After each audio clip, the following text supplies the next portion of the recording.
And we're going to hear today about how we do that in small towns, Mississippi, all across the state. You've heard Leland Speed talk about this book, Boomtown USA. Over and over again, Leland urged us to read it. There's a brochure at your table where you can order it, and I would encourage anyone who believes in the future of Mississippi to read Jack Shultz's book. This is a guy who works where the rubber meets the road on making it happen for small towns across America. He has a consulting group that not only works with communities, but also makes economic development investments. In addition to that, he has become a noted expert on the greatest success stories around the country, and even a few of those mentioned in the book are from Mississippi. He's worked very hard today not to give you a canned presentation. I had a chance to review his PowerPoint beforehand. It will be focused on our opportunities and how Mississippi can use this great strength of our small towns to create big ideas. Please join me in welcoming the author of Boomtown USA, Jack Shultz. Thank you.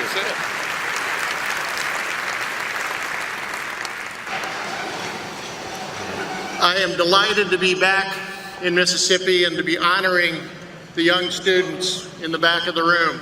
And I'm going to be talking a bit about their future and about what they're going to mean to Mississippi. I first had an opportunity to come here for the Ag and Economic Development Conference for Small Towns when Leland Speed invited me here several years ago. And that was the event that started my love affair with your great state. And since then, I've been back dozens of times, done talks, visited dozens of your communities, was here after Katrina, did the Blues Trail in October. We've made investments in communities like Ripley and Columbus and hope to make additional investments in the future because of our belief in your state and in the people of Mississippi. I was very impressed with this study, economic development study that was done by a blue ribbon group in Mississippi on the future of your great state and what that will mean for the future. There's things in it that can be used by every community here in this room. Take-home value. But an economic and strategic study can't be just something that you read and you put on a bookshelf. It's something that you need to work. And I would urge each of you in your communities to do just that. And I'm going to give you some examples, many of them from here within your state, of what other communities are doing and what it can mean for the future of your community so that you make them the place where your kids and your grandkids want to come back to live and to work. Here's an example of the creative economy. Water Valley, Mississippi, in Yabalusha County, town of 4,000 people, 4 women in their 20s and 30s that have decided to remake the community into what they want it to be. The lady on the right, Alexi Van Buren, bought the old store in downtown that was going to be knocked down for the value of its bricks and started the BTC, old-fashioned grocery. Now, BTC does not stand for beans, tomatoes, and corn.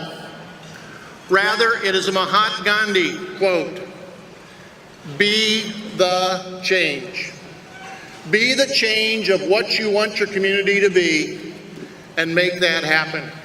And it was examples like Water Valley that I found over and over as I did research for a 3-year period on my book, Boomtown USA. At your tables, you have the Cliff Note version of the book, which came about after I wrote the book. One of my nephews, and I have 21 under the age of 16, One of my nephews walked up to me and said, "Uncle Jack," he said, "if you only found 7.5 keys in all of your research, why didn't you just photocopy them rather than write this big thick book that my dad now tells me I have to read?" So I put the Cliff Note version together for my nieces and nephews, and if you don't feel like reading the whole book, you can get pretty much all you need to know out of it in the Cliff Note version. First key that we found in our research is for a community to adopt a can-do spirit, like those 4 women in Water Valley. Ruleville, Mississippi would be a completely different place if it wasn't for Billy Marlowe. Born and raised there, was a catfish farmer. The local hospital was on the verge of closing its door, losing over $1 million a year, when Billy Marlowe stepped in and has turned that hospital around. And today they've gone from seeing 1,400 patients a year to over 36,000, have gone from 180 employees to over 500, and have just built a 44,000 square foot wellness center, working with a number of organizations on obesity, diabetes, and other key areas in the Delta. Second key is to shape your vision, to decide what you want to do to differentiate yourself from the other small towns in this country. A story I use over and over all over the country is that of George McLean in Tupelo, Mississippi, who set up the community foundation that today David Rumsberger and his staff is ably running, and have transformed northeastern Mississippi, and is where Toyota decided to locate their manufacturing plant after they had gone to Texas and found that it didn't have the manufacturing base like what they found in northern Mississippi. And these manufacturing plants are the reason that we see that the per capita income in Mississippi is rapidly approaching that of a state like Michigan. Was over $10,000 below, today is almost on par, and in the next 2 or 3 years will pass the per capita income of a state like Michigan. You know, a lot of people talk about manufacturing and the loss of that manufacturing to China. And I talked to a group of mayors this morning and asked them to think about, when did the United States achieve a record level of manufacturing production on a inflation-adjusted basis? And if you only listen to some of the pundits on TV, you might think that was in the 50s or the 60s. But actually, the United States achieved a record level of manufacturing production in 2008, and probably will hit a new record in 2012.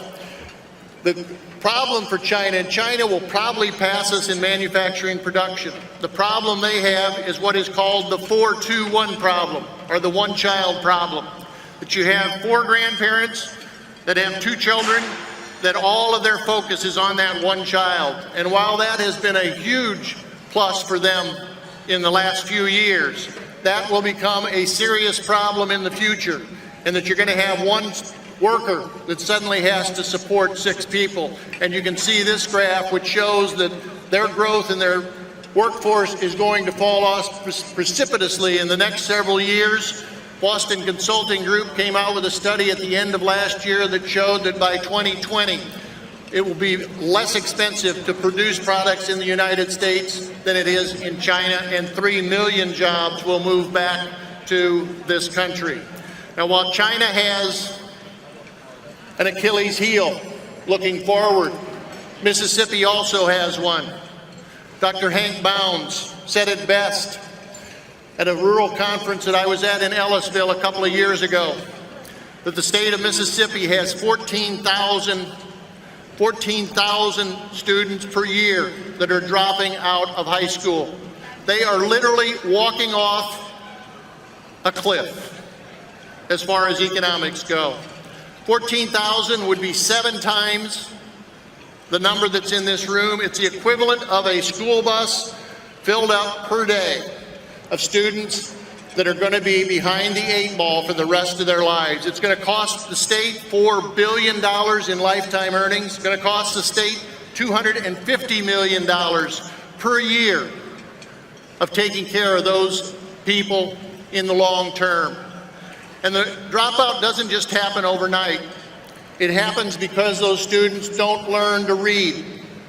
If a student isn't reading by level at the 3rd grade, there's a direct correlation on them dropping out, and in fact there is a direct correlation between them ending up in prison. And some states are already building prisons based upon 3rd grade reading levels because of that correlation.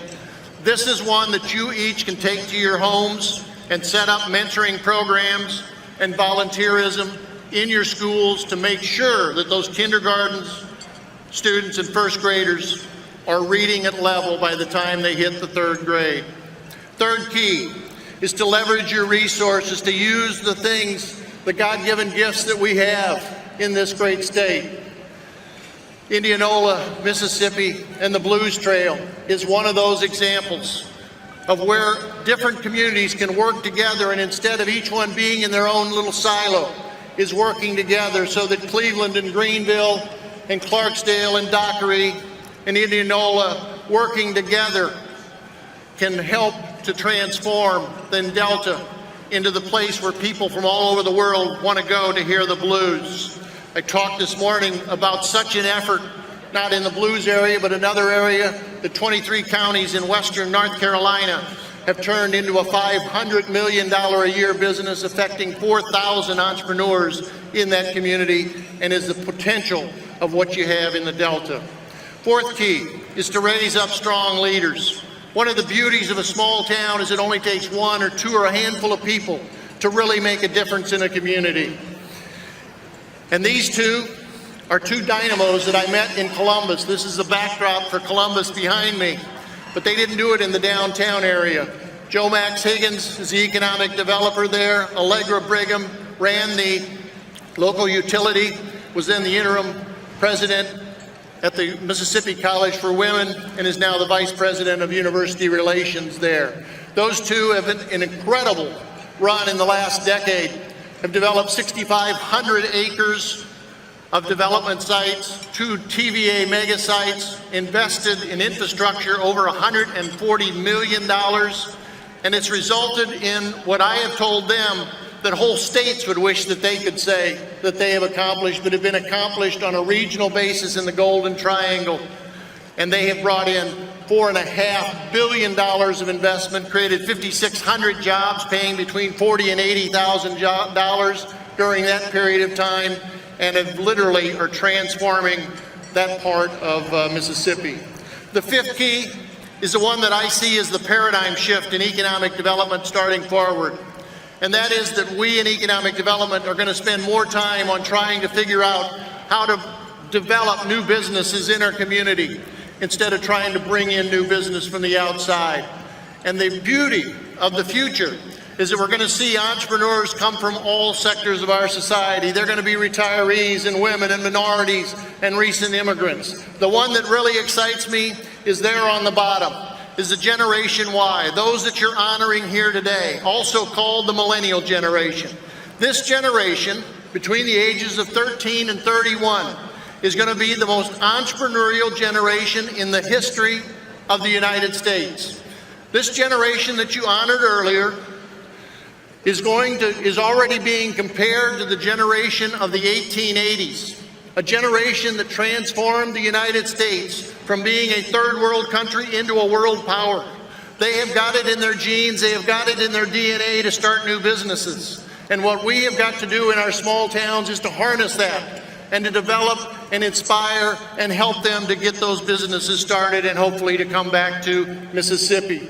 Here's a survey that Gallup did last year where almost 70% of high school seniors wanted to start their own businesses, wanted to be in control of their own destiny. Here's some examples. Charles Holder in Ellisville has started Tinker's Camp to encourage young people to learn how to build things, to be able to work with their hands. This is one we were involved in my small town of 12,000, a county of 34,000.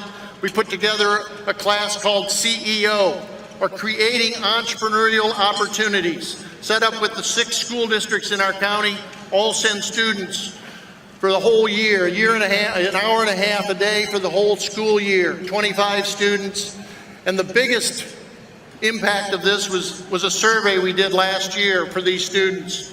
Before they took the class, we surveyed them and asked them, how many of you think that you will move back to Effingham after college? And we had 3 that said they might move back. After they took the class and were inspired by what they saw of interacting with the business people in our community, we did the same survey, and it went from 3 to 21 that thought that they would move back to the community and start businesses in the community. Here's an example of some of those students in the last year that have started businesses. Taylor Geckner has started a custom fire pit where with a CNC machine he'll make you anything you want on your fire pit. Christopher Shultz and Vince Higgs have started a CNG, compressed natural gas firm where they are converting pickup trucks with parts imported from Argentina and China.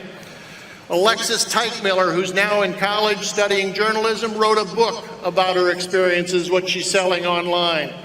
And Michael Nusdish, one of my favorites, started a business called No Homework, that is K-N-O-W, not N-O Homework, in which he will send out an email or text message to the students and to their parents every evening on what is the homework assignment for the coming day. I told him he probably had more potential if he could turn that into NO homework and could probably get a lot more from the student if he didn't send out the messages, but he's still sending out the messages. 6th key is to maintain local control. It's often the local people that are willing to stick their neck out, willing to take a chance. When someone who's the branch manager of a big company goes, you know, I don't know what we're going to do or what makes sense. Fred Carl with Viking Grill. Would anyone else have invested the money he did in renovating the Alluvian Hotel, creating 1,000 jobs in Greenwood, and transforming that community for the better? And 7th key is to build your brand, to do something to differentiate yourself and to set yourself apart from the other communities, the other small towns around this country. Richard Howarth moved back from Washington, D.C., back to his hometown of Oxford, started Square Books. That started the renovation and the redevelopment of the downtown area, was later elected mayor, and has helped to turn Oxford into the literature capital of the South, a registered retirement community. And as I have traveled around the country, and I've now toured over 1,000 communities in 44 states around this great country of ours, is that I say, and I use this as an example, of those 1,000 communities, this is the best downtown that I have seen in all of those 1,000 communities. It has an incredible sense of place about it and is one that other communities should look at and should emulate in their future. And that's my journey around your great state. And I would like to leave you with a poem that reminds me of the spirit of what I found in those small towns around the state of Mississippi. And the poem goes,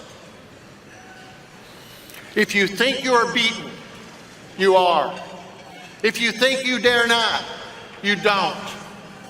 If you'd like to win, but think you can't, it's almost a cinch that you won't. Because life's battles don't always go to the stronger or faster man. Sooner or later, the person that wins is the one that says, I can. I can. Thank you so much for listening to me today.